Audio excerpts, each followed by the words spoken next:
October sales are in, and Toyota is still free falling. When will it end for them? Well, we'll break that down today, but we also have many other brands setting record sales. The Koreans guns blazing right now. The overall market is in the double-digit positive, while Toyota's in the negative. Once we go over the basic score sheet, I guess you could say, we're going to go over to Honda, Mazda, Subaru, Hyundai, and Kia. They have official numbers for us with individual models that we're going to break down. If you guys enjoy auto industry news updates, make sure you are subscribed. And Tuesday, I leave. I'm going to LA. Going to preview, guys, some things coming for the LA Auto Show. So stay tuned. Make sure you subscribe. A lot of exciting stuff coming down the hatch. All right, back to automotive news. Toyota fell 5% in October. Here's the thing. Toyota doesn't post monthly sales results. They post quarterly. So I don't have like an official tally like Honda and all these other automakers have. Toyota used to do it, and then a couple of years back, they went to quarterly reporting. But anyways, they said record percentage of sales of what it calls electrified vehicles, hybrids, PHEVs, EVs, and hydrogen. Toyota branded vehicles themselves, not including Lexus, is down 5.5% in October because of the stop sale of the Grand Highlander and Lexus TX. Now, production has started back up on those vehicles, the Grand Highlander and the TX in the Indiana West plant, but it's not at full capacity yet. It's going to be maybe a month or something. Would be my guess before full capacity ramps up. And then you also have to fix, this doesn't have anything to do with the Indiana plant, but the fixes for existing models, what was it like? How many were recalled? Over 100,000, something like that? I already forget, but it was a ton of these TXs and Grand Highlanders need to have those airbags replaced, and those have to be done at the dealer. Of course, it's covered by warranty, but if they haven't had the fix, then they can't be sold still, is my understanding. All right. Sharp declines from the 4Runner SUV. Well, they're switching over from the 5th gen 4Runner, it's old as dirt, to the new gen 4Runner. And we know that there's been production issues with Toyota moving from the old platforms to this new F platform, especially over in Japan. I mean, look, the Land Cruiser had production issues and still might have production scaling issues. The Highlander also is down, but you got to keep in mind the drop in the Highlander is massive because supposedly that they would have the Grand Highlander. Lexus went down 2.3%, weighed down, of course, by the stop sale of the TX, the brother of the Grand Highlander, also made in the assembly lines in West Indiana plant. All right. Now, Toyota's hanging their hat on electrified vehicle sales, which is over 50% for the first time ever in the United States. Anyways, Europe, it's been well over 50% for a long time, but over 50% of Toyota's sales volume is essentially hybrid, right? BZ4X doesn't sell for much. Well, and it's not even worth mentioning the Mirai. There's some plug-in hybrid volume, but nowhere close to the standard hybrid volume, right? Now, we're going to get to Hyundai and Kia here in a little bit, but let's just look at the sales tally here, the scoreboard. All right, let's start with Honda. Honda's up 11% on the year. Acura's down 11% on the year. But it looks like October doesn't, or the bleeding is stopping a little bit for Acura here, seemingly. I guess we'll see a better picture here when we pull up the numbers. Honda's positive 2.6%. Honda seems to be running like a well-oiled machine at this point for almost a year now on the Honda end, not necessarily the Acura end. All right, sadly, the Acura sales are down, but that should be helped by the ADX coming. If you combine Acura and Honda, you can see they're still up about 2% on the month. Genesis up 20% on the month, which has helped them. They were negative for a large part of this year compared to last year. They're up 4%. Hyundai up 18% on the month, up 4% on the year. So they're really gaining momentum to finish the year strong here. Same thing with Kia, up 6.5%. Mazda, what in the world? Mazda up 58% in October? I'm having a hard time digesting them. We'll get to their numbers here in a little bit. They're up 18% on the year, but October, they're up 58%. We got to pump the brakes a little bit. Why are these numbers so high for these automakers? Well, we're going to scroll down to the bottom. Odds and ends. There were 27 selling days last month. 2 more days in October of 2023 and 4 more than September. So 2 more selling days is a huge boost. Now, when we get to some of these automakers, they factor in like DSR. And so just because it's positive on the month doesn't mean it's selling at a better rate per day. Last year, there's 25 selling days. If you add 8% to that, you get 27 selling days. So if 8% would be neutral selling rate compared to last year. So these manufacturers here that are over 8% are doing a really good job outselling the paces from last year. Subaru slowing down, it seems like. Honda maybe slowing down, right? Even though we had an 8% increase in selling days, Honda's only up 2%. And what's worrisome for Toyota, right, is they're down 5% despite having 2 more selling days. But again, that's largely due to the lack of those 3-row crossovers. All right, let's move on to Honda. Let's see what their tally is. Moving on to Mazda. Mazda is just crushing it. They're up over 50%, 47% on a DSR basis, an increase of nearly 60% compared to last October. They are on record, or they're on pace to set a new sales record here in the United States. It's been around probably since the 90s. They're about ready to shatter it. 6 consecutive month for sales gains for Mazda. Best ever October with 37,000 units sold. Best October sales of CX-30. Best October sales of CX-50. Again, I'll be able to share my driving impressions as well as my fuel economy on the CX-50 November, I think it's November 12th. Okay, so I'll see you guys again here on the channel for my impressions and fuel economy on the CX-50 November 12th, 8 a.m. if I remember. All right, best October sales of the CX-90. Well, it's only had, I think, is it 1 or 2 years of October sales now? So it's nothing to really hang its hat on. Same thing with the CX-50. It hasn't been around very long.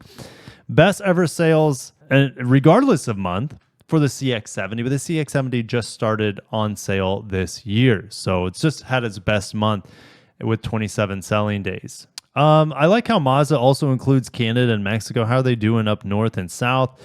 Up north, an increase of 25% compared to last October. In Mexico, an increase of 21% compared to last year. So they're firing on all cylinders, north, south, and central North America. That makes sense. Not Central America, but I meant Canada, Mexico, United States. Anyways, let's keep moving. Let's look at these numbers. Let's do the zoom. Mazda 3. What? Am I seeing things properly? I thought sedans were dead. Mazda 3 is having a revival here. Up 22% on the year, up 46% on the month. Okay, so well, that's DSR. Let's focus on year-over-year change. Yes, DSR is going to be, well, it's good for them, but overall, they're up 23% in terms of volume, 58% for the month for the Mazda 3 in terms of volume. Unbelievable. The sedan's up 72% on the month. MX-5 Miata. Thank God things are starting to turn around for the MX-5, one of my favorite vehicles. It's down on the year. And we got a refresh this year. The mildest of refreshes, new screen, slightly new headlights. There's some performance improvements as well, just very minor ones. But the MX-5 up 72% on the month. Hell yes. Go little Miata, go. CX-30, their small little crossover. Now, watch my review on the little Nissan Kicks that I just drove. It is a better looking car than the CX-30. And I like how the CX-30 looks. It's just that it has too much plastic on it. It absolutely kills the aesthetic from the side profile for me. Now, the CX-30 feels more premium than the Nissan Kicks. It drives better, not handles better. The steering feel is a little bit heavier, on the CX-30 compared to the Nissan Kicks, but I feel like the Nissan Kicks feels a lot lighter and a little bit more nimble. The CX-30 feels heavy, and maybe it's with that 6-speed automatic in there, which is engaging and is fun to drive, but the little Kicks is a really good car. Anyways, I would be picking the Kicks over the CX-30 non-turbo, not counting the turbo. All right, just because it's too small on the inside, and that's not stopping people. The CX-30 is so small on, especially in the back seat. I like hit my head getting into the CX-30. It's not stopping people from buying this car at super high rates, up 22%, the best month ever for the CX-30. There's a lot of good things to say about it. I wish it was just a little bit bigger, but if you need something a little bit bigger, get the CX-5 or get the CX-50.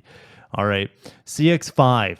We're finally seeing things turn around for the CX-5, which is probably my favorite Mazda crossover. But yeah, I can't say too much about the CX-50 hybrid, right? Because I'm under embargo. But anyways, CX-5 is heading in the right direction, up 27% on the month, even though it's been down 8% on the year. So production, I don't know why there may have been production snags going on in Japan. That's where they make the CX-5. I'm not quite sure what was happening, but it looks like they're getting their volume straightened out. CX-50 up 145% on the year, or on the month, and up 90% on the year. So they're finally getting production up at the Huntsville, Alabama plant for the CX-50. Now we have the hybrid coming down the hatch for the CX-50, which is only going to strengthen the demand for the Mazda crossover. So moving on to the CX-70, they've only sold about 7,400 units, and it's selling at about half the rate that the CX-90 is selling at. Well, why would that be? I think Mazda, here's the thing, Mazda has two more affordable two-row crossovers that are just slightly smaller in the CX-5 and the CX-50. Not slightly smaller, immensely smaller, okay? And when you're getting a vehicle the size of the CX-70, which is the same thing as the CX-90, just without the third row of seats, you might as well go with the CX-90. It costs the same, and you get the option third row. All right. In terms of resale value, why wouldn't you want the vehicle that offers more seating capacity, even though it costs the same? So the CX-70 is a good vehicle. It's just priced strangely. It's not the right vehicle either. I personally think the CX-60 that is seen in Europe and in Japan should have been the model to come as our CX instead of the CX-70, which is a decontented CX-90. Anyways, that was a bit of a rant, but seeing the lack of sales volume for the CX-70, it's not a surprise. In fact, I think I don't know how long the CX-70 will be around. It just doesn't make sense to have the same product with two rows of seats while costing the same. I just can't understand the marketing decision of the CX-70. I wish it was a CX-60, which is slightly bigger than a CX-5, I would say, but you get the more luxurious powertrains. You get the inline-six turbo. You get the plug-in hybrid if you want that. You get the rear-wheel drive push and shove. It is what it is. I could talk about this all day, and I'm sure you guys are going to comment about it in the comments below about the strange marketing decision with the CX-70. Yeah, so I don't know if I mentioned, but the CX-90 is up 109% on the year, up 40% on the month. It is an incredible three-row crossover. What, Gigi? You want Cheez-Its? Yeah. Daylight savings at 7:14. The kids already want Cheez-Its, even though I just made them a beautiful breakfast. Love you, G. All right. Hey, Gigi, can you shut the door, please? Yeah, so Mazda, their cars are up on the year, massively on the month. Their trucks, meaning SUVs, which would be nice to have a Mazda truck. Don't even get me started on that. I've already said that Mazda and Toyota should be creating a pickup truck in that Alabama plant, and they should both have a Mazda and a Toyota version off of the Corolla Cross platform. Make it a hybrid, but it is what it is. Anyways, it's a huge missed opportunity for those brands right now, while the Ford Maverick is just, it is what it is. Anyways, it's just frustrating when you see where these companies are missing the mark. It's glaringly obvious. Anyways, all right, They're just doing great. Mazda is unreal right now. They are. Let's go and get the calculator out. I think their goal next year is to sell like 450,000 units. I think their goal this year was to sell somewhere close to 400,000. They're averaging 35,000 units a month, but right now they're selling at a higher clip, which I'm expecting November to be around there. And let's say it's slightly conservative for December. Let's say it's 35,000. They're on pace to be around 420,000 sales this year, which is going to shatter any sort of previous record by a landslide. What the hell? Why is this happening? Well, big volume on the CX-90 and CX-70. Huge volume on their home built. When I mean home built, the USA built CX-50 is available. The CX-5 volume is getting back in order. And the CX-30, which is built in Mexico as well as Japan, that volume is absurd. 80,000 CX-30s. It is incredible. Let's move on over to Honda. I mean, their hybrids are probably the most exciting vehicles right now. Now, remember, Toyota has penetrated 50% up for electrification throughout their whole lineup. Let's see how Honda's electrified vehicles are doing. Honda's electrified sales of over 30,000 units were led by hybrids, with CR-V and Accord topping 50% hybrid mix. Civic sales over 26% hybrid. Now, that's not where they want to be for Civic hybrid. They want to be at 40%, but they will come, right? The overall, I would say by the end of next year, Civic hybrid sales will probably be 40%. All right. Prologue EV sales were at 4,100 units. CR-V is seeing 52% hybrid mix there. Remember, we have the new Passport coming by the end of the year as well, or at least revealed. Accord hybrid sales are 54% this past October. We know Acura has no electrification outside of the ZDX. So let's go ahead and get into the numbers here. Again, if it's not 8%, it means it's selling at a slower rate than it was last year. Actually, they give us a DSR, so I don't even have to think about that. All right, Accord. Well, Accord is sharing production again with the TLX and the Civic at their plant in Ohio, Marysville, Ohio, I believe. So the volume just isn't going to be there, and it is what it is. But it's down 18% on the year, and it's getting worse as we finish up the year here, minus 24% on the month. Civic down 4% on the month, and daily selling rate down 11%. So that is also concerning. I don't know what's going on there with the Civic. It's up 25% on the year, so it's heading in the wrong direction. I don't know if it's production issues or what's going on with the Civic, but that doesn't look good for Honda's best sedan. It's way better than the Accord, in my opinion. I've made many videos on it. All right, CR-V.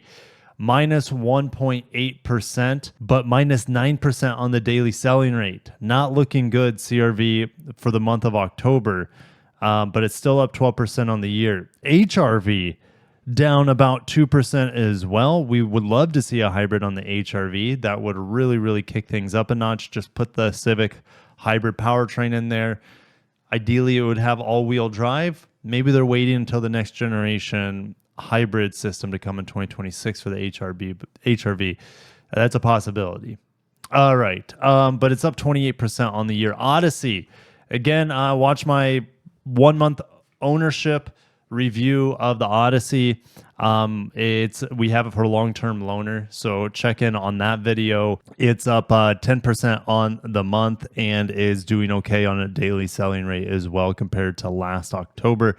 Passport, well, its sales are in the gutter as we wait for the new Passport Pilot. Up 45% on the month, up 27% on the year. The Pilot is probably Honda's cash cow right now. Prologue, well, we don't have any numbers to compare to. They've sold 18,000 so far this year and 4,000 in the month of October. Ridgeline, great pickup truck. I was able to get the Grom in the back of it the last time I reviewed one. 5% up on the month, but DSR is not going in the right direction. And Ridgeline down 14%. We need a redesign on the Ridgeline, and hopefully it looks like the new Passport. Gosh, there's this Passport Prologue. I always and Pilot is sometimes a tongue twister. But yes, we need to get a new redesign on that Ridgeline. It's probably a year away, unfortunately, and it'd be great to have a hybrid on it. But I don't know where Honda's hybrids are on their large platform vehicles. All right, let's. And this is something Honda just started doing here, which I really appreciate for their hybrids.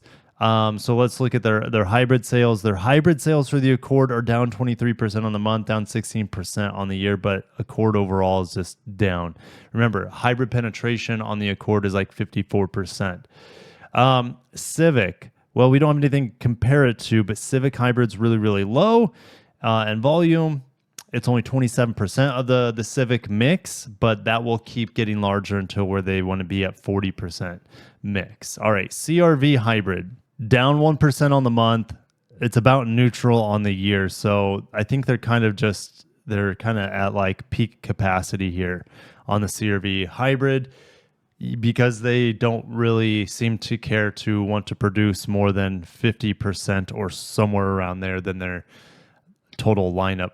Even though, in my opinion, here's the thing with the Accord and the CRV, the only way I'd be buying them is with the hybrid.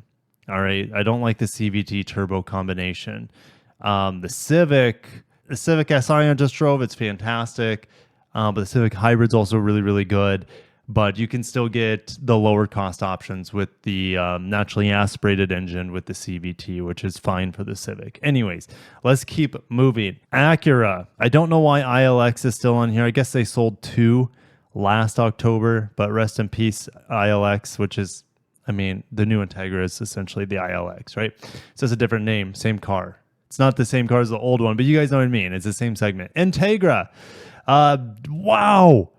Minus 36%. Oh, why is that? And TLX, minus 45%. Why is that? Because they're sharing production with the Accord on the same assembly line as they rework the Ohio plant to be able to produce hybrids, gas cars, Acuras, Hondas, EVs, and all those in every single powertrain you can imagine and vehicle you can imagine in Ohio on a flex one assembly line. They're taking out assembly line 2 and strengthening assembly line 1 to be a flex line. It's going to be quite revolutionary, I would say, for Honda and possibly the industry once it's all said and done. All right, MDX. Minus 16% on the year, but they had an okay month. All right, up 7% on the month. RDX, minus 11.5%. RDX was doing good this year, and they are falling behind here. Up 14% on the year, but heading in the wrong direction this month, minus 12%. And ZDX, they've sold about 4,000 this year, 1,200 this past month. Let's move on to Subaru.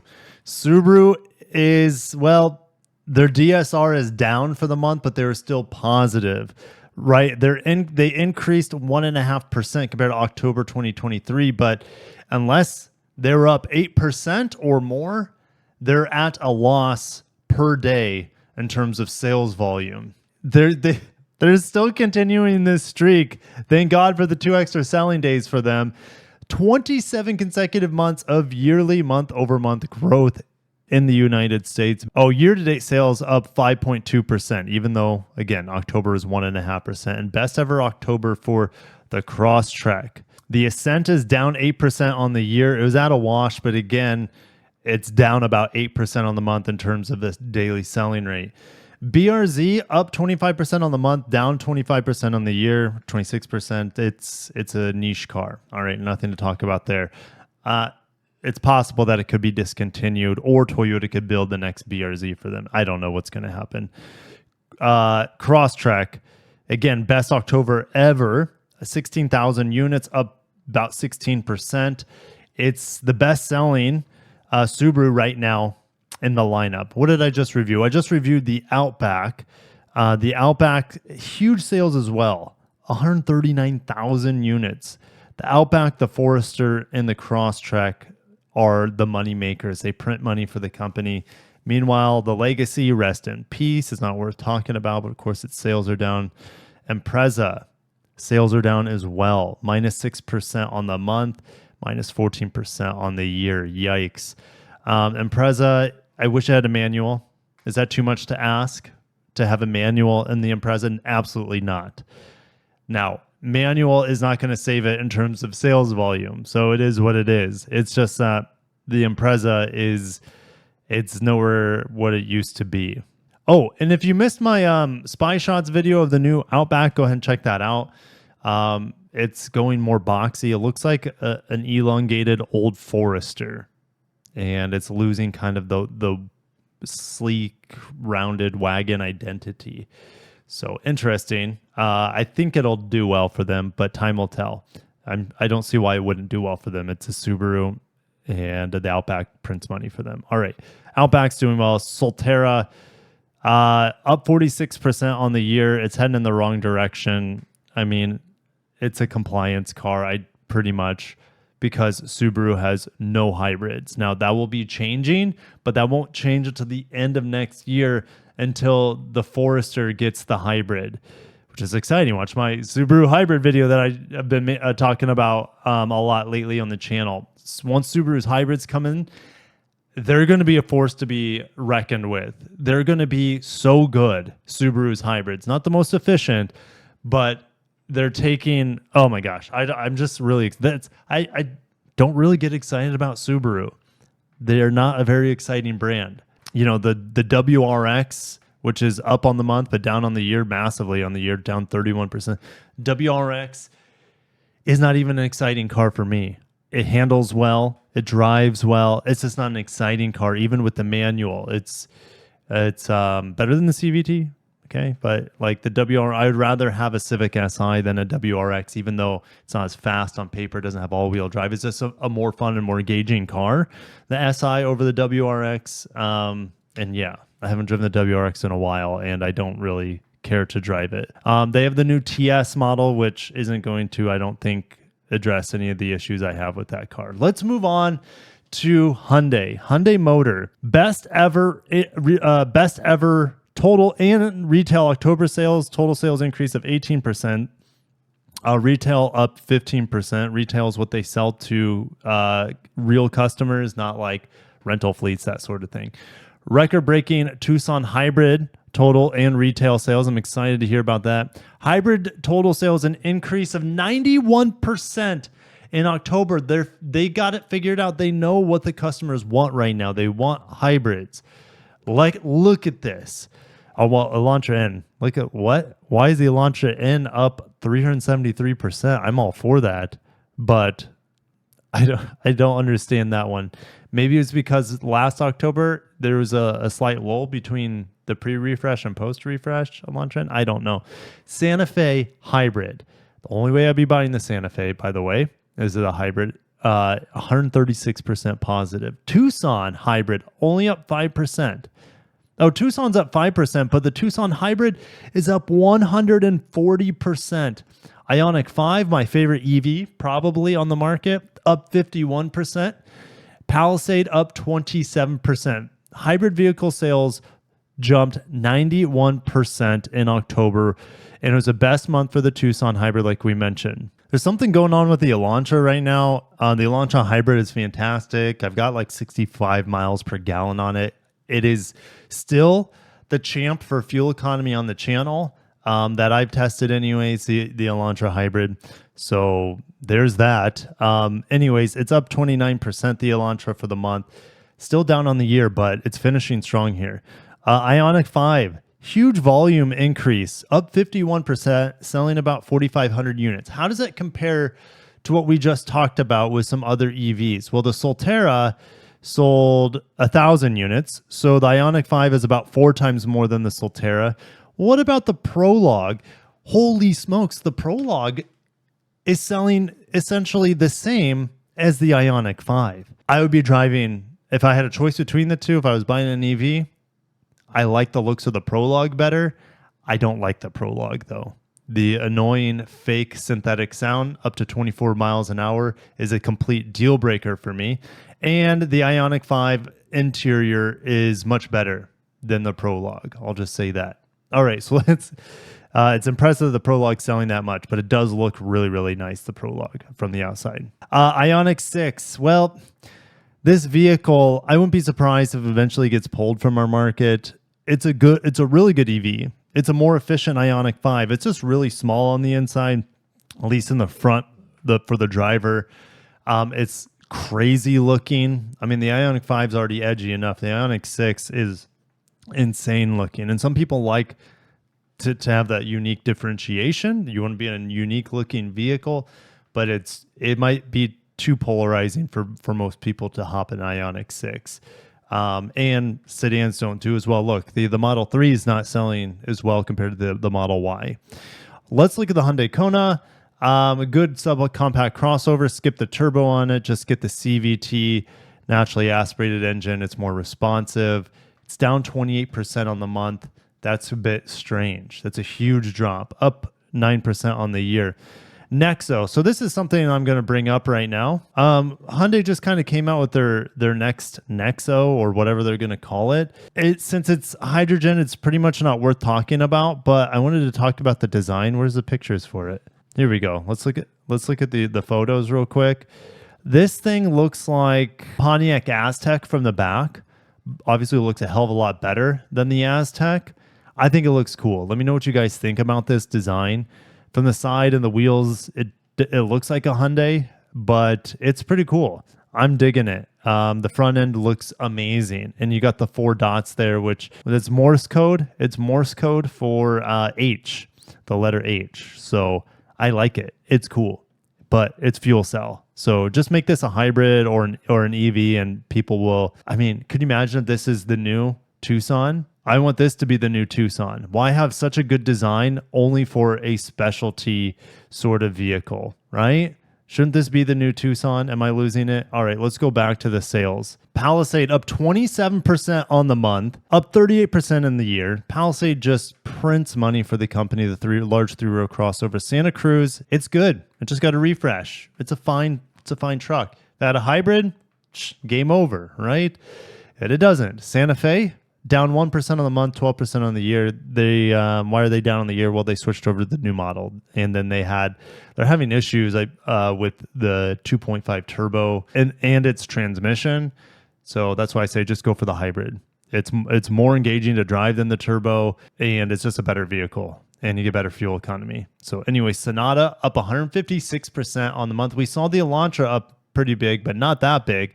156% impressive on the month increase, and it's up 38% on the year. Long live the Sonata. I mean, there's been talks that they would kill it off for an EV, but why would you when it's selling well? 6,300 units. How does that compare to the Accord? The Accord is at 11,000 units, and it used to be at 15,000 units. So still respectable volume, I would say, for the Sonata. Tucson, best-selling vehicle in Hyundai's lineup by quite a bit. 165,000 units they've sold. It's down 2% on the year, but it's heading in the right direction, up 27% on the month. Venue, I've heard that the Venue is going to be discontinued, and the sales volume kind of shows that. It's unfortunate because we need more affordable vehicles. But here's the thing. What does the Venue cost? Venue MSRP, it's about $20,000, and the Nissan Kicks has 20 more horsepower. It's a bigger vehicle, has more features. So yeah, I'd be picking the Nissan Kicks over the Venue, and I'd be picking it over the funny looking Kona. The Kona has a great interior. That's its strong point, but the exterior is just so funky. Let's move to Kia real quick. If Hyundai's having a record month, surely Kia is as well, and absolutely best ever October. Last year, there was an October sales record set by Kia. This year, they did it again, up 16%. Best ever October for Kia's electrified vehicles, which are up 30%, not 91% like Hyundai, but Kia doesn't have as many hybrid options, I don't believe, in their lineup. And their SUVs are up 19%, which is also a record. All right, let's look at their electrified vehicles. Their EVs are up 70%. Plug-in hybrids are up 65%, and hybrids are up 49% compared to last October. Sportage Carnival and EV6 set new October sales record, while 4 other Kia models, Sorento, Telluride, K5, and Soul, posted significant sales gains compared to last year. Now, I've also heard the Soul is going to be on the chopping block. Time will tell, though. All right, let's get into the sales here. They don't give us percentages for some odd reason. I'll use my basic spreadsheet skills to go ahead and make my own percentages then, Kia. All right. Well, EV9, they've sold about 18,000. It's honestly a really good car. Watch my family review with it. It's fantastic. All right, let's keep moving. EV6, up 12% on the month, up 8% on the year. Kia Rio, well, rest in peace. Kia Forte, also rest in peace, because the K4 has taken its spot, selling about 8,000 units for October. And they sold a couple thousand units before that. I've only seen one or two on the road so far, the K4. And it's not going to have a hybrid, nor does the K5 have a hybrid. And the K4, I don't believe, has a manual either, even on the GT line hatchback that'll be coming out soon. So anyways, K5 is up 12% on the month, down 37% on the year. It's not doing as well as the Sonata, but look, Sonata was at like 6,000 units. K5 is at 58, so it's not far behind. Stinger, rest in peace. Soul, I believe soon to be rest in peace. It's up 10% on the month, down 18% on the year. Nero, I don't know why this vehicle is not doing well. It's down 36% on the month. This vehicle should be crushing it. It has tons of space. It's super efficient, and it's pretty affordable.